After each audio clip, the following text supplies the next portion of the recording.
Okay, I've got something prepared, so I am going to share the screen here and give you my little do. Oh, gee, it'll show only the. Let's see. Okay. Okay, so whoops, I gotta go back.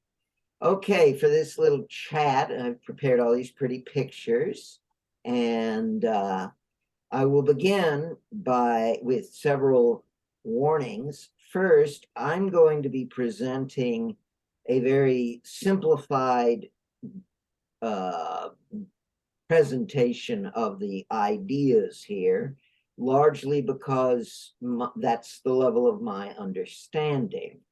The real world applications of these concepts are immensely more complicated than my understanding of it. So you're going to get the pretty colored, simple view and not the real world, horribly messy perception. One other thing is that I'm going to be presenting some rather half-baked ideas later on, because just in the last few days, I'd say the last 3 days, this whole thing has come together for me. I was planning on having an open floor with random discussion today, but Thursday morning, all of a sudden something went click and everything started falling together. And I realized, hey, this is important. I got to talk about it. But I haven't really worked everything out. And I'm sure you guys will have all sorts of interesting criticisms to offer that will help me clarify my own thinking on it. Now, the starting point for all of this is cryptography. And we'll start with Edgar Allan Poe and his short story, The Gold Bug. Have you guys ever read The Gold Bug? You? No. Oh, sorry. Not recalling it, no. It's considered a precursor. Edgar Allan Poe invented the detective story, and this is sort of a precursor to it. Basically, it's about a guy who finds some of Captain Kidd's buried treasure, and he does so by decoding a coded message that he found. And the method he used, actually, Poe didn't invent this. This was first figured out by a Arabic scholar around 700 AD, I think. Anyway, the basic idea is to build up a frequency table of all the letters in the alphabet. That is, you go through, a few megabytes of text or maybe a few kilobytes, and you count how many A's there are and how many B's and how many C's and so forth. And you build up a table showing how often each letter appears. And so E is the most common letter used in the English language. And so it shows up 13% of the time. And the vowels tend to show up a lot more than anybody else. And then letters like Q are very rare in the English language. So you get your victory table, and then you can use it. I'm sorry, your frequency table, and then you can use it to decode an existing code. For example, in this fragment of Shakespearean text, I actually went through and counted. I didn't carry out the full thing, but you could use these frequencies to say, wait a minute, G, this letter here, V, that's the most common. Maybe it's the E, or maybe Q is an E, or maybe G is an E. And then you can then figure out this and match it to the frequency table, and bit by bit you can do it. If you have a lot of text, it's really easy. With a small amount of text like this, there's a lot of guesswork. Okay, that's how you decode. That's decryption. But you can then turn it around. You can reverse this process for generation. That is, you can generate text this way. In other words, I'm talking about what is it? AI for generative AI. Only this is like 30 some odd years ago, and it's not very smart at all. Basic idea is you take the frequency table and you lay it out on a line from 0 to 1 with the area on the line that is devoted to each letter proportional to its frequency.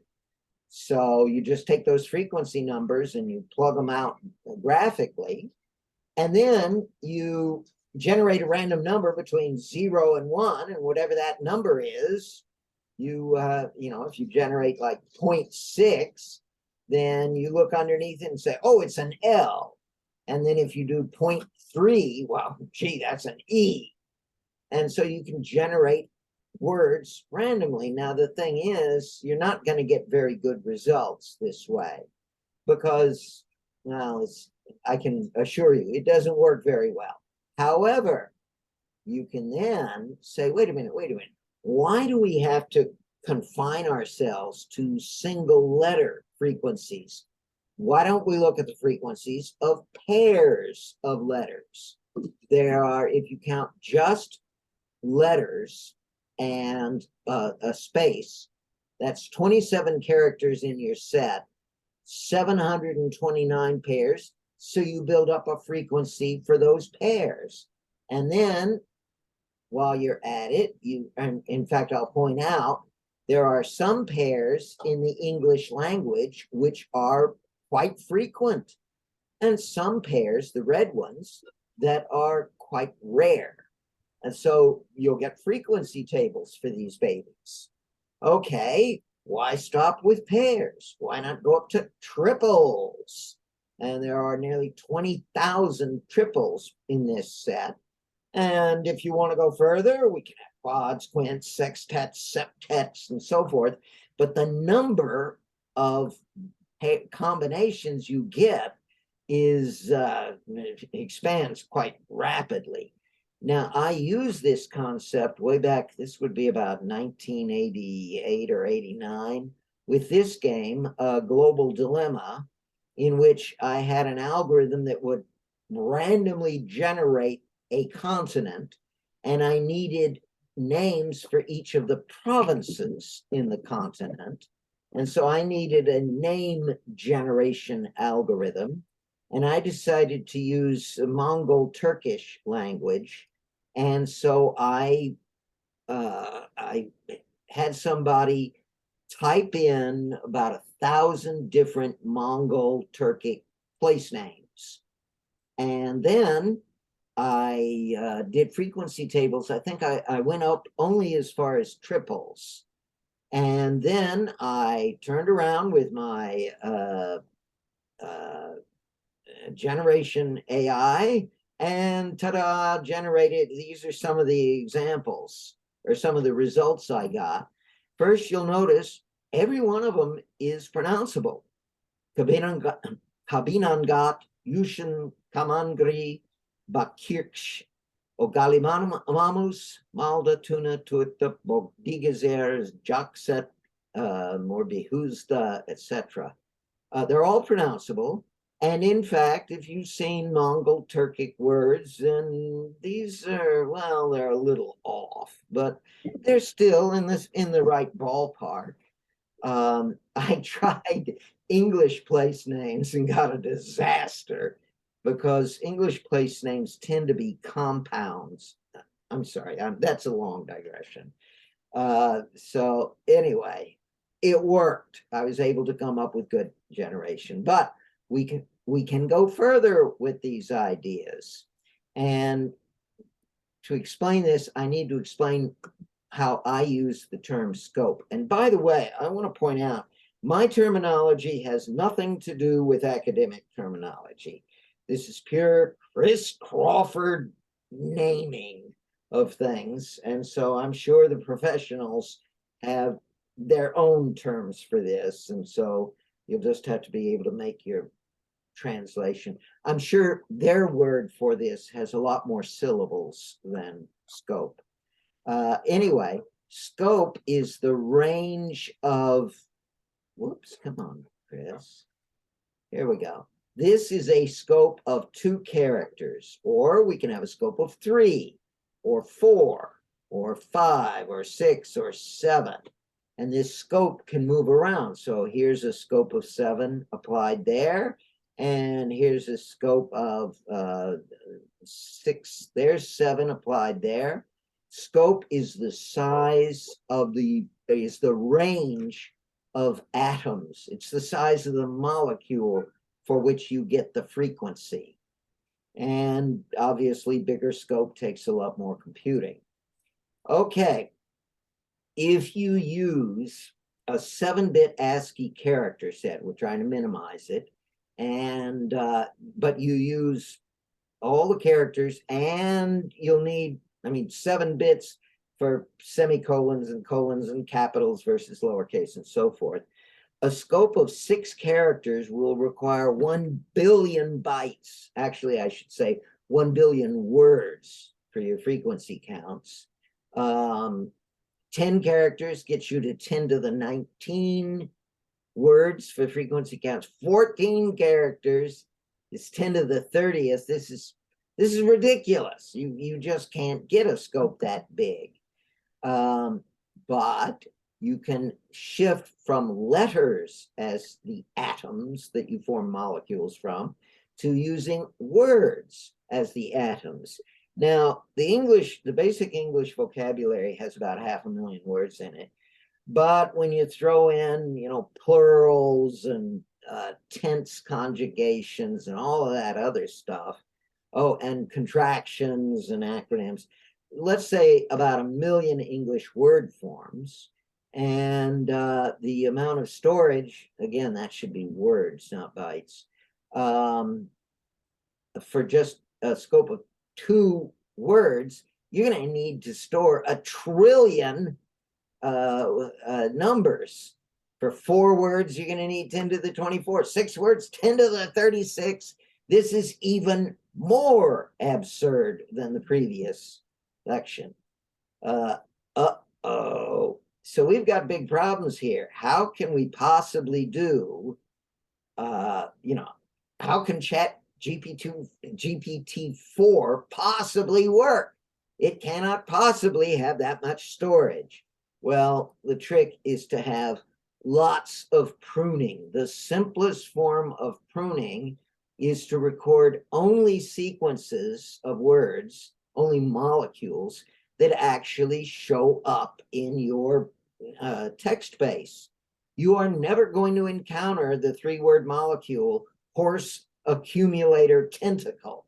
That, I'm quite certain, that has never appeared in the history of English literature. That phrase has never occurred. Until now. Until now. Oh no! I've ruined Chat GPT-4. So if you only record the sequences that actually show up, you get immense pruning that way. So that, I'm sure, is the first pruning trick they use.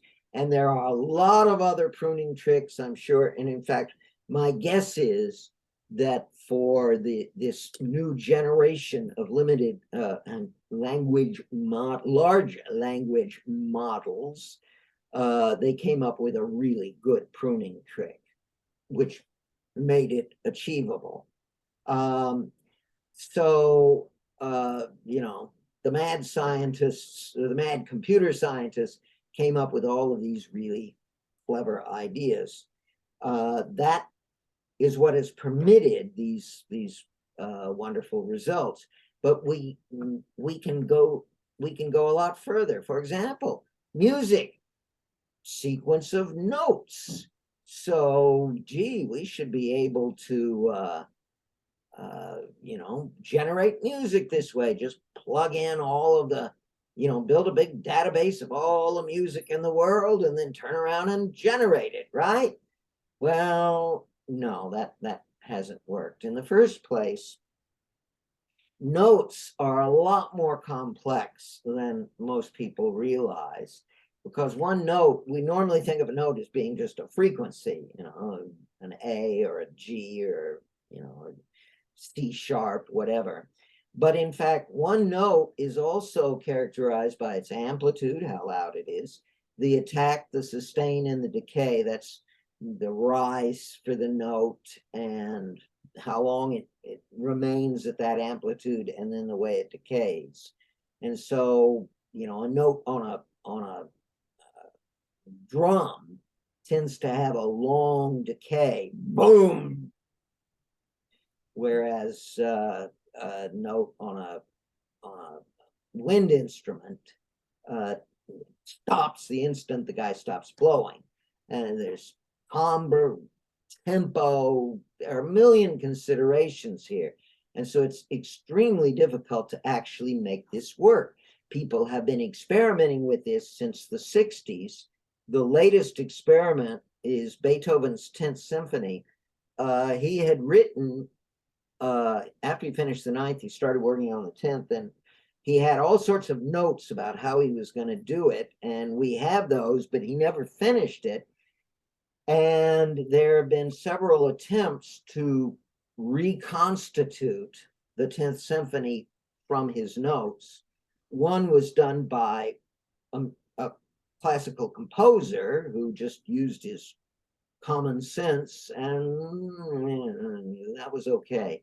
But then just a few years ago, some computer scientists, we're going to use artificial intelligence and some of these AI generation techniques and all sorts of other clever things.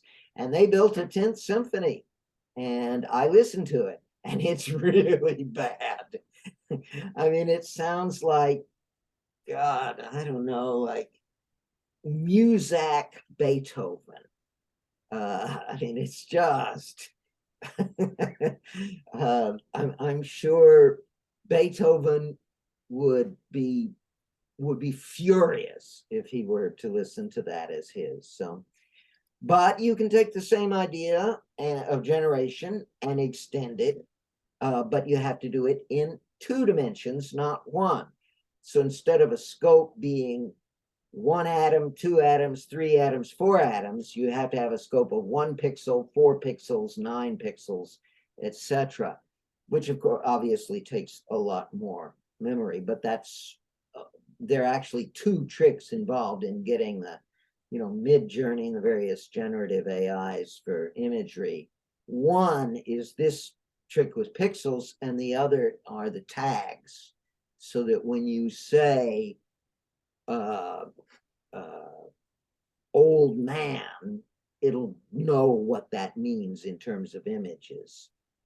So the obvious question is, gee, why not do this with characters and their behavior in stories? And the idea is that we would look at actual behavior in, say, a game, and then extract some sort of performance attributes. How many times does he turn to the left? How many times does he turn to the right? And then just turn that around.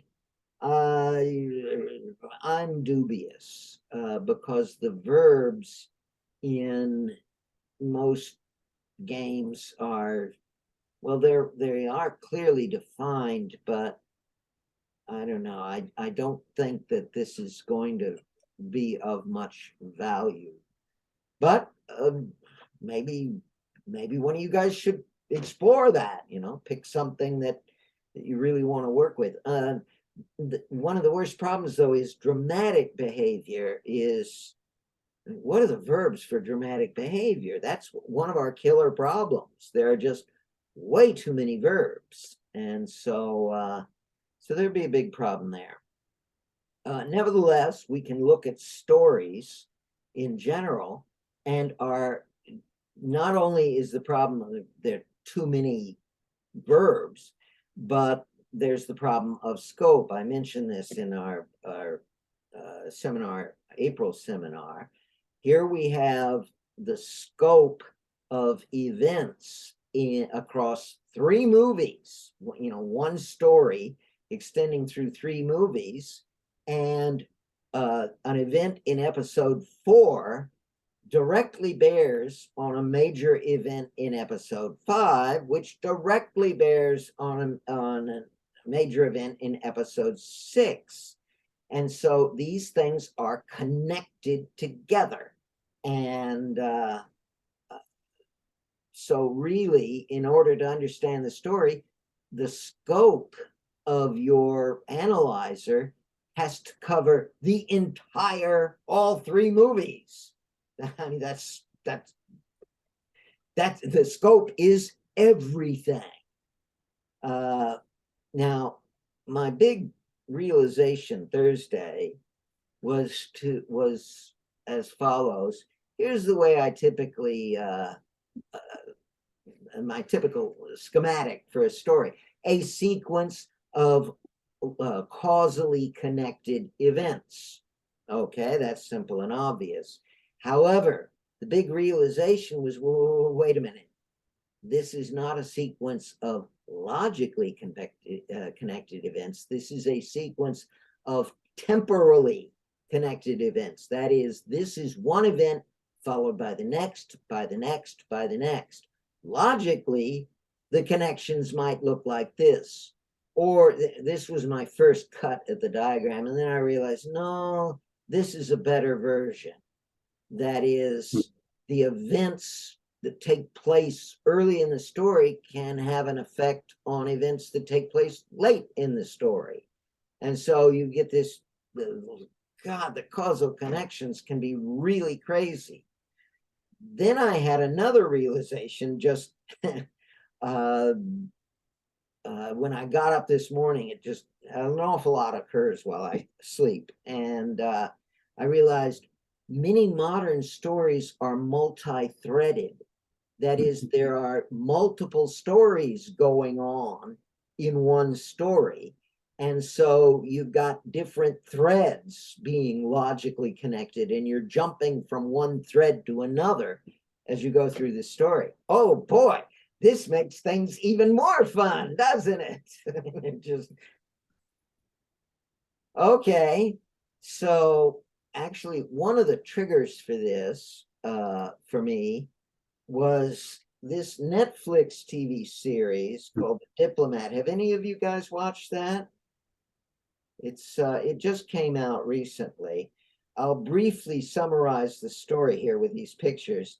There's a terrorist attack on a British aircraft carrier in the Persian Gulf. And everybody thinks the Iranians did it. And this lady in the middle here is appointed to fill the empty position of American ambassador to Britain. And so she goes to Britain with her husband, and she meets the prime minister as well as the foreign minister. And this guy is handsome, suave, elegant. There's some chemistry between these two almost immediately.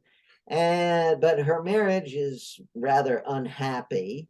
And at the end, there's this big soiree in Paris where she's trying to talk to the French foreign minister.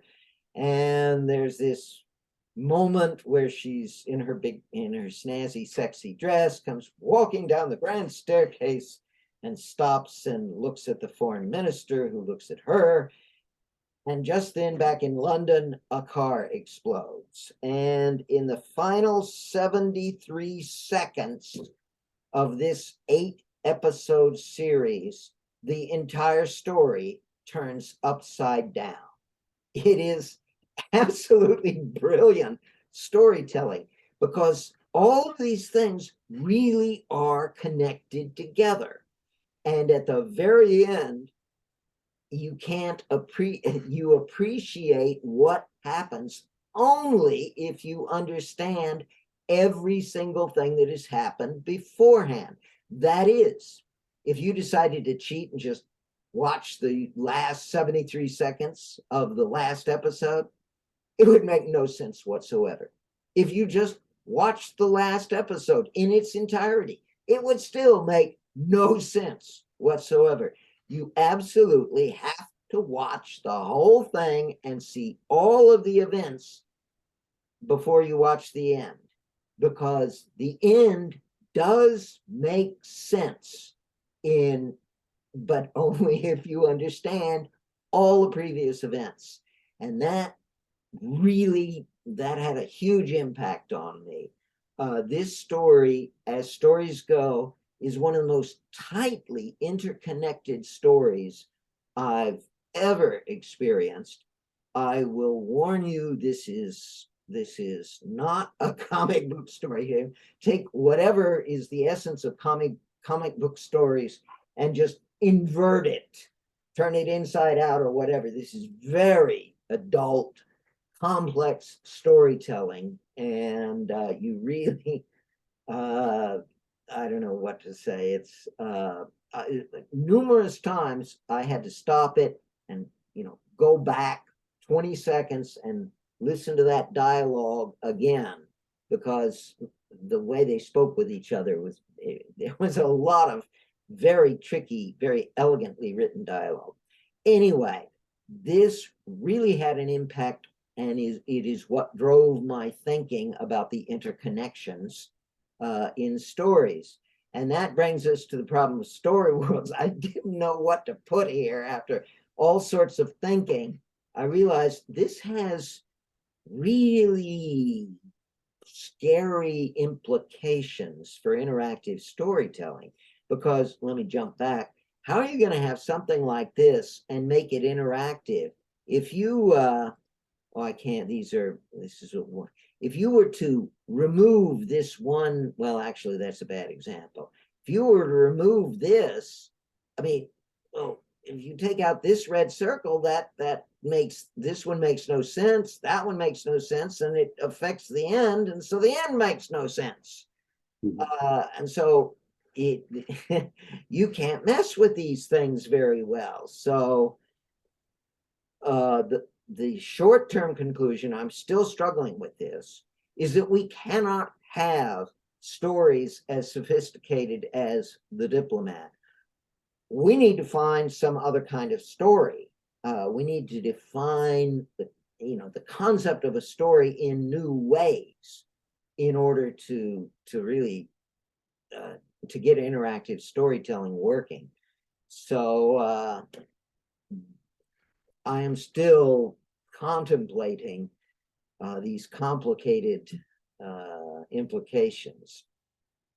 Okay, now I'm going to go beyond interactive storytelling and just, I want to address some larger concerns, simply because this topic right here has been so heavily discussed, and a number of people have asked me about it, so I'm going to briefly, good, I've got plenty of time, I can be brief here and give you guys a chance to question me. I'm sure you guys have seen this quote, "Oh my God, AI could kill us all." Well, that's not true. I'd like to point out, this is 50% of AI researchers believe that AI could cause humans to go extinct. What the hell do they know? I mean, I got I went to grad school expecting to get a doctorate in physics and become a physics professor. And just a year into it, I realized my physics professors didn't know anything other than their specialty. They did not have the time to explore broader ideas. And I wanted to learn about linguistics and evolutionary theory and biochemistry and cryptography and history and how computers work, all sorts of stuff. And I realized if I become a physics professor, I'll never have that opportunity. So I quit with a master's, and I'm very pleased I did. AI researchers know a great deal about AI, but they don't know anything about the evolution of civilizations, nor do they know anything about the collapse of complex societies. And so who are they to talk about humans going extinct? They don't know bullshit. So I'm far better qualified than they are to make these predictions. And so I'd like to talk first about the idea of progress.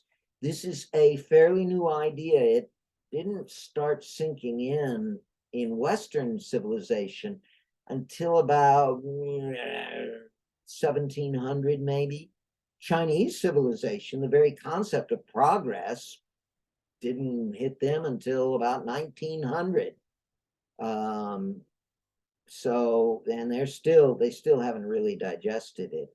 Here's an example of what I mean. Here's a painting done around 1500 AD, a very common topic, the crucifixion of Jesus Christ.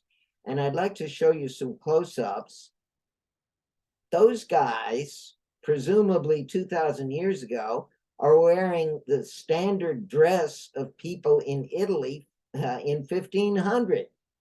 This painter could not comprehend the notion that 1500 years earlier people were different, that there had been significant change. Look at the soldiers. They're wearing stuff. No Roman soldier ever looked like that. People just did not comprehend the concept of social change. And so this showed up in a lot of the paintings of the time.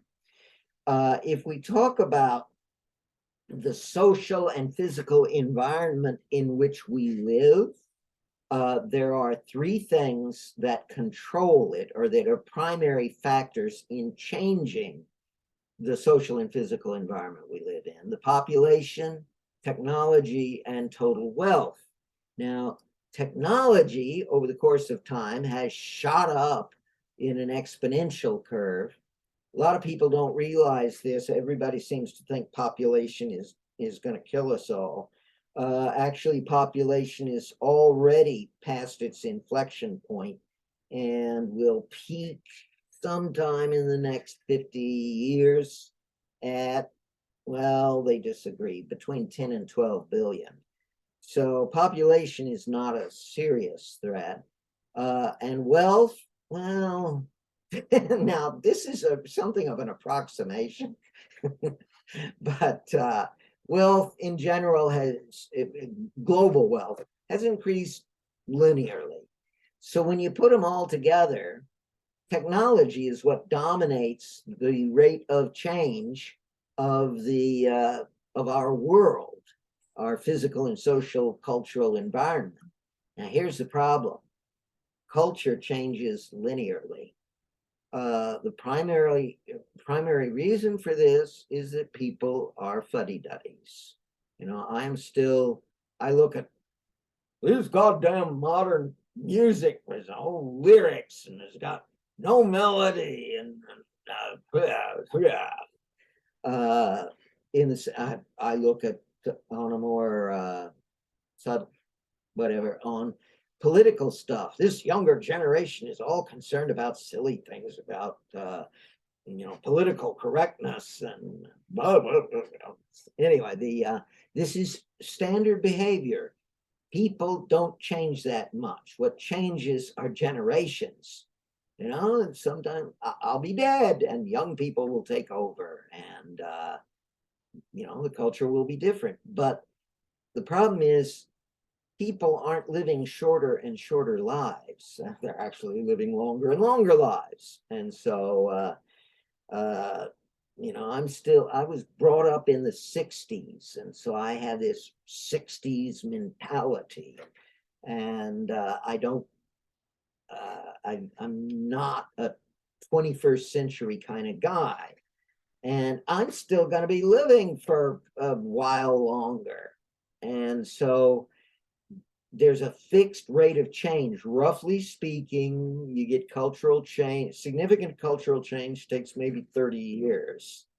Well, here's the problem. When you compare cultural change with the rate of change of the physical and social environment, at some point, the change in the physical and social environment will be coming faster than the ability of the culture to change, to adapt. And when that happens, everybody dies. Well, not everybody. Civilization collapses. Humanity reverts to its status as a hunter-gatherer society. This is what we evolved to be. This is what our bodies and minds are optimized to do. And we'll all go back to the Stone Age, but we won't go extinct. So anyway, that's so yeah, bad news. Civilization will collapse. And my own read of the history is that this crossing point will be coming in decades. And by the end of the century, it will have destroyed our civilization. So anyway, on that happy note, I will leave you on that happy note and say that the AI researchers are right for a small reason. AI isn't the thing that's going to do the killing. AI will be a contributing element. But there are so many other ways we will destroy ourselves. We've got climate change. We've got nuclear weapons. Taiwan, Russia invading Ukraine. There are so many things contributing to our doom. So anyway, on that point, I open the floor to discussion. I threw in that final thing. It's not really about interactive storytelling, so I apologize, but I think I kept it to only about 8 minutes. So with that in mind, the floor is open. Well, where to start? Yeah, a lot of material here. One thought you mentioned about threads in that. I'm wondering if there may be some ways. So I know with role playing and especially solo role playing in general, they have this idea of threads and such where you can keep a track of all of the things that are currently working in your particular story, and then at random points throughout there, they come back and get re-engaged with in some way, whether it's resolved or whether it continues on, who can say.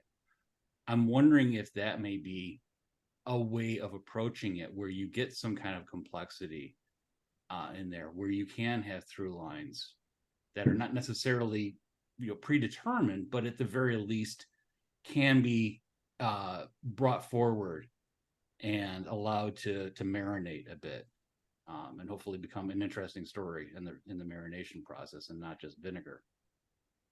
Wow. Yeah, I think that there's a way to do that. Like I've seen particularly paper role-playing games that are structured that way, that you could have the system would control that and bring up, like, now it's the A plot and then the C plot and the D plot and then it a scene from the A plot again. Like Prime Time Adventures is one role-playing game that is set up that way, that it automatically sequences plot in that way. Yeah, the one I'm thinking of is Mythic Game Master Emulator, where the idea is that it's emulating what a game master or GM, whatever you want to call him, would do. Yeah. How computable is that, Chris? That is, do you think that sounds to me like an awful lot of the decision making going into it is the highly complex decision making by the DM? No, it's like, I think it's all just like determined by simple dice rolls. Just like to say that this character hasn't gotten much play recently, so their plot should come up now. And it just kind of cycles through the different characters. And I think even like at the beginning of a season, like it charts out the course of the episodes in order to have set out ahead of time which characters will be highlighted in each episode. Interesting. I mean, there is a little bit of interpretation in a lot of this stuff, as with any human activity. But the idea is that it throws in a little bit of uncertainty as well into there, like especially with Mythic, it'll come through and say, okay, this is you don't necessarily know what's going to come up. It's a die roll. But it will at least give you the opportunity to say, okay, this makes sense, quote unquote, for this particular situation, or, oh, it's a surprise. Now, this one thing that I did not think was going to be terribly important has now suddenly become the focus of the story. Okay, let me put a question to you guys. Suppose Google comes to you and says, all right, I'm going to give you $10 million in 10 years, and I want you to come up with a computer implementation of these concepts. There's your budget and your schedule. Would you decide first to dedicate a certain amount of time solely to working with the paper RPGs and developing those concepts in the paper RPGs before beginning to think about code? Maybe. I know some companies that make games start with like paper prototypes. But I yeah, just did that actually. I came up with like a 20 odd, maybe 30 odd page booklet, which theoretically I could have expanded into like 100 odd page like real rule book. And then I used that, but I didn't go that deep into it and didn't actually like, I don't have a group, I'm in Chile. People don't, I don't want to do it in Spanish, what I'm saying? I could probably get a group if I was willing to do it in Spanish, but but then I use that as the impetus for Story World. And that made it easier for me to start, I guess. And it made it easier for me to come up with some basic game constraints to frame up the story world. And then we're talking about essentially plot-driven narrative where causation, and it's like Tenet, how would you make Tenet as like a simulation game? It's like harder, right? Because Tenet is like just so it all kind of comes together, like, or Memento or one of these kind of narratives, which plays to the strengths of that medium as well, right? And I love Tenet, so but there's a number of other movies that probably you could come up with that are very, the causation folding in ever just so is very important. But I think character driven is also actually more popular. You see that in more genres, because people can hook into that emotionally, and that the numbers and the algebra can get you some game vocabulary, if you will, some game constraints vocabulary around character development. So for me, like, my thing was not so much that there's going to be a huge amount of plot variation, and I was aiming to do a small story world. It's that there's like kind of 2 or 3 main junctures, and then there's a few who comes along with you type variations in that as well. But then the nuance of like how spiritual become and how many little people and NPC type people you help and things like that also adds up. So that those constraints allowed me to come up with something tangible. And then I'm focusing more on pacing the metric exploration in the number space. Getting more honesty, for example, might unlock some options that allow you to then earn more spirituality than you would with the other options that you wouldn't have seen if you weren't honest, right? It's like a simple example. Then that builds up to character relationship variables, and then those build up to determining some of these big outcomes. So if your big outcomes are sort of spools, if you will, Booleans that say, are we on like Death Star raid, or Luke didn't end up going to the Death Star to confront his father, right? So you might like try to build content for 2 big regions that are mutually exclusive, right? And this is like plot-driven thinking, but it's more about that formula that gets calculated on like, does Darth Vader intervene, right? And then insofar as AI applies to this stuff, beyond the bigger questions of like the future of humanity and consciousness and all that, just as far as games go, I do think that these kind of formal constraints are really constructive to later on taking modular AI and having it do Facade. Like Facade had two big elements. One was the NLP thing, which was a bit duct taped together, but it was state of the art at the time, and the other was the graph, if you will, and the variable space. There were a few key variables in Facade that you're moving around to get to one of the. I think there were like 7 or endings, maybe 8.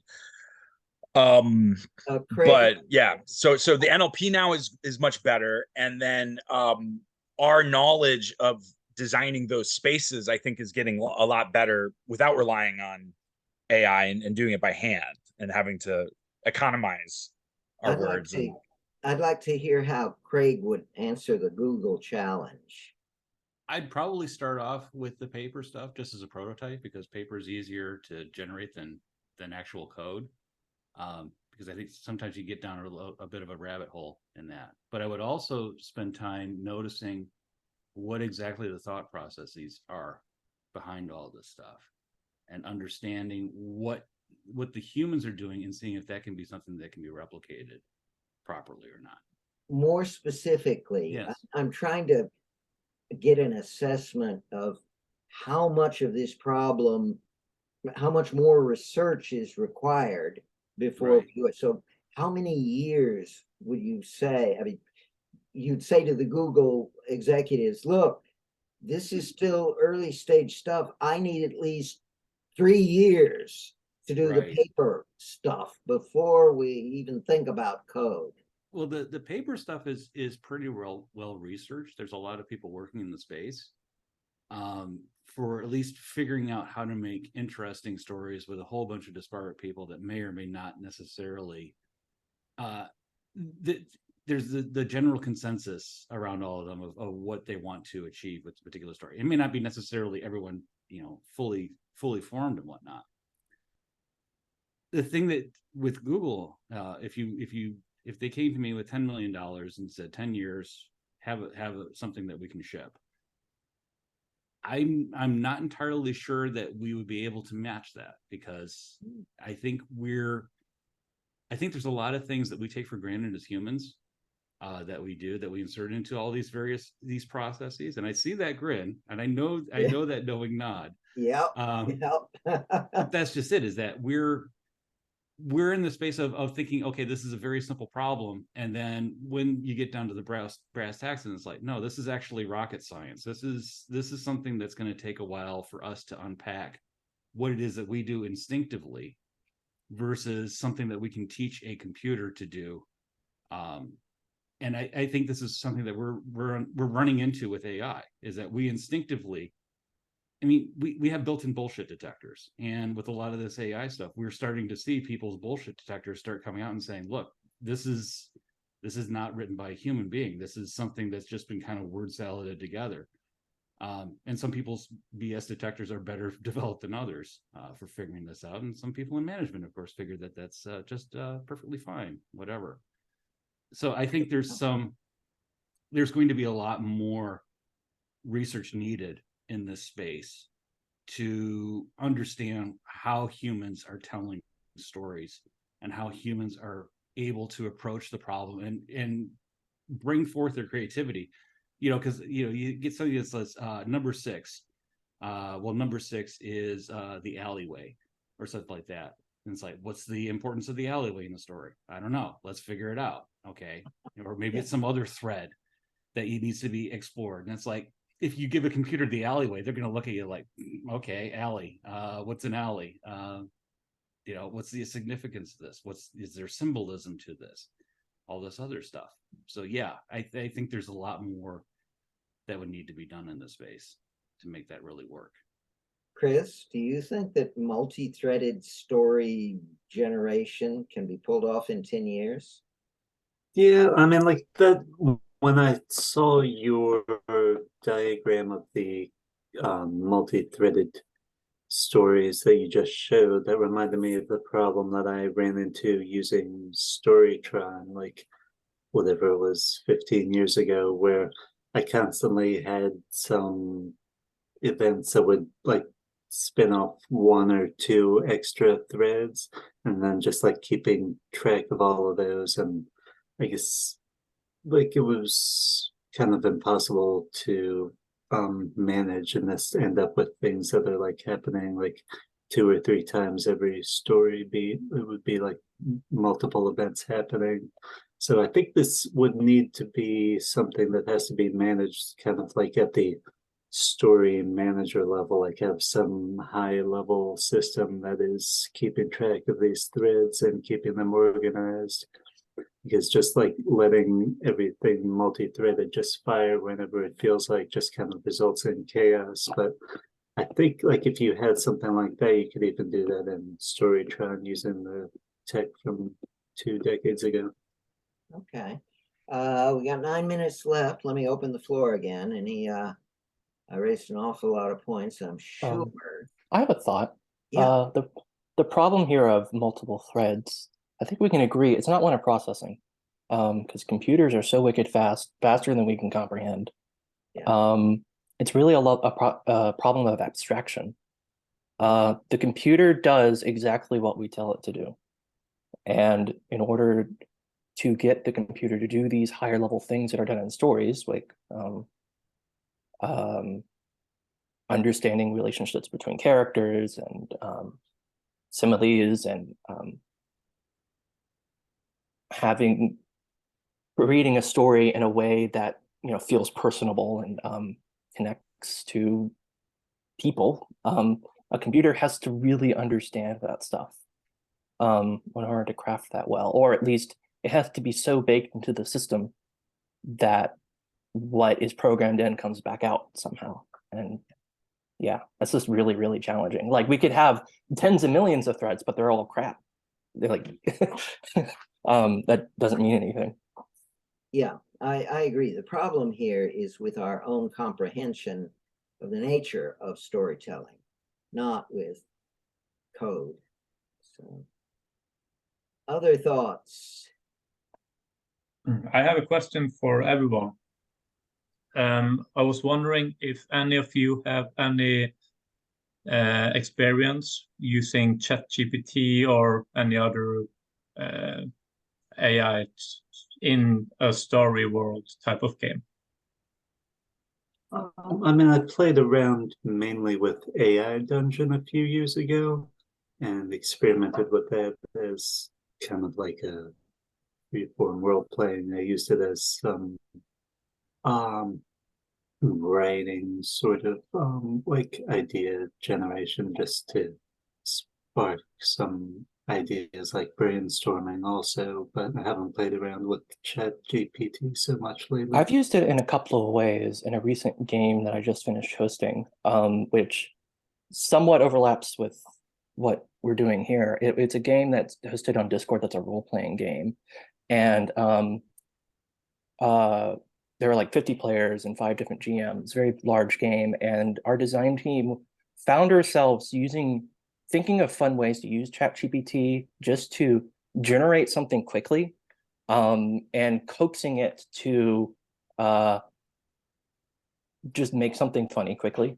One example is we had a running joke of we had KFC in the game, and we had ChatGPT automatically generate advertisements selling chicken, and I would put in there's just been a big war, so and so has attacked so and so, try to sell chicken, include an absurd amount of emojis, and give an absurd commercial pitch. And it would write something really absurd, very basic, but using just the core funny ideas that we implanted into it, it would just sort of generate dumb text out of it. And usually it was just funny to throw into the game. So yeah, it's been nice just as like a dumb tool to make something quickly. But I mean, as we all know, like it doesn't have really any computational power. It's just prediction algorithm. Yeah. So none of you have been playing around with the API to implement it directly in your game? Have you? In a game? Any of you? I was just asking. Well, have you? Yeah. I'm doing it a little bit on my spare time. Yeah, I'm curious. Awesome. Talk about it. Very interesting. Yeah. Yeah, what are Yeah, you doing? because I just got access to GPT-4 now a couple of days ago, and so I can like access through their API, so I can write Python code and prompt the API directly from the Python code. So you can generate, so you can have a game state, right, locally on your computer. And then you can prompt the AI based on the game state. And you can get some really interesting results out of that, Oh, I think. that's cool if I you're was able to get a feedback loop. That sounds that could be really powerful. I Yes, mean, it's because you, interesting for real time, and then there's the bigger question of it's harder to balance and constrain that. But Mhm. it would also be useful just to abet the story world builder in using an editor like Sweetweave, which is Sasha Fenn's project.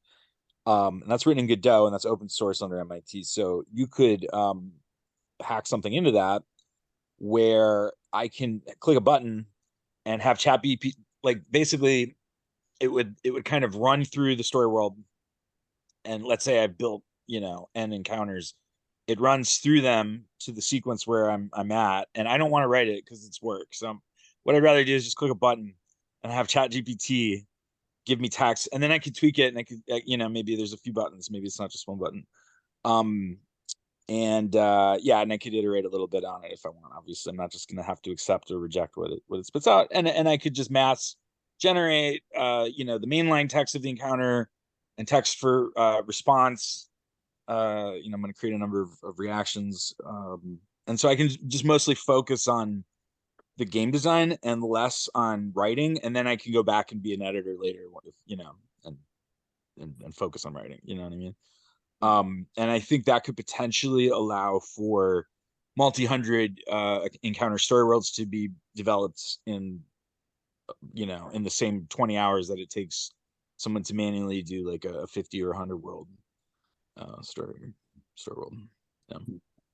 I think one of the most powerful things with the GPT AI model is that you can if you're a player, you can send text input to it, and then the AI can classify appropriate actions to be taken locally on your computer in the game based on the player input. So practically, the player can write whatever he wants. And then even if your game has just a certain amount of actions that are available, like in a parser game, right? He can classify which of the available actions the player actually will take. And then you can also put the player input, like the text input, into the final result. So you can constrain the player's available actions, but at the same time, sort of whatever he wrote, it will be influencing the final output. But so you can do sort of both in one package. I think that's pretty interesting for story type games, especially role-playing games like pen and paper stuff. Yeah, the hybrid you're describing is what I'm imagining we could get to in the next few years, maybe, where it's kind of like Facade, and it's just easy to make something like Facade or something a little more fleshed out, but it's not going to be like it's Tenet, but you could do like so many different things, and it'll be like a Tenet quality. It all comes together storyline for like all of those, right? Like that might take an AI that is so sophisticated that it is able to basically GM and freewheel the whole operation. And we've seen the state of the art in that. And the problem is it's just not constrained enough to be conducive to good formalism in art. It's good for like going crazy and trying to outfox the AI and ripping it in different directions, and the AI reconstructs a whole new thing, and that's fun. So I enjoyed that exercise back in like November. So Marius, what can you tell us more about what you're doing professionally and what your plans are with this ChatGPT integration? Oh, I'm a student, so I'm doing master cool. thesis in visualization actually. So that's completely different. It's almost the opposite, I would say, from a text adventure, which I'm just doing on my spare time just for fun now. Just Awesome. to see what GPT can do, and also I mean my goal would be to make sort of like a pen and paper role playing game that is totally text based and no images at all, where you can write whatever you want and you will have a great dramatic text-based adventure, right? But it should also be if you can do that right now in GPT, right? In ChatGPT, you can Sure. say, "Hey, be my game master," and this and that, and then it won't be a real game, right? Because it just Yeah, like what I can't do is craft a story world that has a specific didactic in its mathematics, right? no, That'll be somewhat consistent, right? yeah, But it's we could not get to consistent that. at all, right? Yeah, It it's not just consistent. it forgets like when the tokens are spent up, right? The top messages are just discarded. Well, what I'm gonna do as I get advanced in this little project over the next month and I'm finishing it up is I'm gonna playtest it. I'm gonna copy paste things into ChatGPT. I'm gonna be like, finish this, right? And I'm gonna like sort of do more copy paste style, Wizard of Oz style, the automation that I was describing. And I will be able to testify how effective that is at saving me time and the quality of it. And then maybe we could, if you have time, if you're interested, we could look at hacking and integration into Sweepweave, because I think, I mean, not that many people are using Sweepweave right now, but I know that it would be useful for me. So anyway, but I'll do it in the hacky way first. And then, I mean, post graduation, your aspirations, are they in this sector, or what do you think? I'm probably gonna do a PhD with because I'm working mainly with MRI data, like scans of people, and so I'm probably gonna do a PhD where I use AI in health context, Oh, like okay. for MRI scans. So. Okay, so this is strictly a hobbyist thing for you, and you're not gonna have a ton of Right? time to do Yeah, things, yeah. but This is just for fun right now. I just think it's really interesting. well, I think But that I'm also trying to get used to using AIs in general. We have run yeah, out I mean, of we're time now. semi-technical, so if you share any work that any scripts you do with us to give us examples, that would be really helpful, because we might Yeah, want to utilize it ourselves. yeah. I'm gonna finish. I'm just working on something now, and I'll post something in the Discord Cool. Good. when I have something to show. Right. Sure. Okay, well, thank you, everyone, and I'll see you next month. If you have a topic that you'd like to talk about or me to talk about, please email me or put it up on Discord. Thank you so much. Okay, Bye bye. bye All right. bye. Cheers.